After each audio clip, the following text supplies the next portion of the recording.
noticed something really strange? Why is it that so many of China's greatest thinkers like Confucius, Laozi, Mozi, Zhuangzi, Mozi, Han Feizi, they all showed up around the same time? It's almost like they made an appointment. Hey, 500 BC, let's all meet up and teach some wisdom. Sounds funny, right? But there's actually a reason behind it. I never understood it either, until I read a book called A Short History of Chinese Philosophy. That's when I discovered there's a big secret. Philosophy is actually simple, it's just reflection. Asking questions about life. What is it? Why does the universe exist? Why are we alive? Most people think about dinner plans or payday. Philosophers, they ask, why do we eat at all? Who am I? Where do I go after I die? Without them, maybe we wouldn't even have the phrase, the meaning of life today. Let me tell you a story about Zhuangzi. Then you will understand how philosophy teaches people to let go.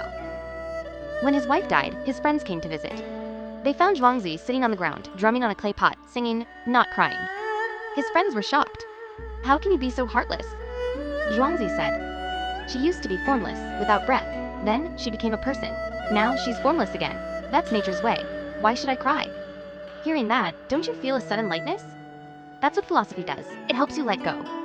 So, why did all these philosophers appear at once? Because the society at that time had changed. Originally, only the nobles could read and learn things. But later, there were constant wars, some nobles fell, and knowledge flowed into the common people. In order to make a living, some literate people began to teach and impart knowledge, becoming professional teachers. As a result, different schools of thought were born. Confucianism emphasizes etiquette and morality. Mohism emphasizes loyalty and is both capable of fighting and strategizing. Logicia scholars enjoy the Veda and possess remarkably eloquence. Taoism emphasizes, life is unpredictable, so let nature take its course.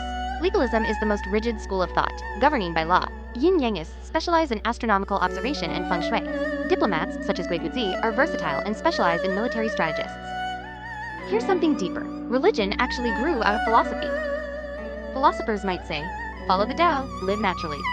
But Taoism as a religion says, no, my fate is mine to control. I'll refine elixirs and live forever. Do you see the difference? Taoism, the philosophy, is one path. Taoism, the religion, is another. The book made a bold prediction. One day, religion may fade. Philosophy will take its place. People will no longer rely on prayer or meditation to find peace. Instead, they'll rely on their own thinking and wisdom to grow their spirit. It sounds wild, right?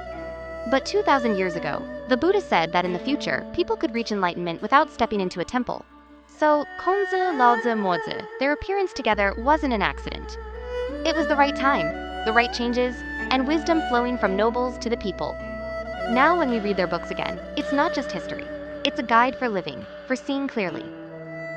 If you think philosophy isn't boring after all, give this a like, hit subscribe, and tell me in the comments, who's your favorite ancient philosopher?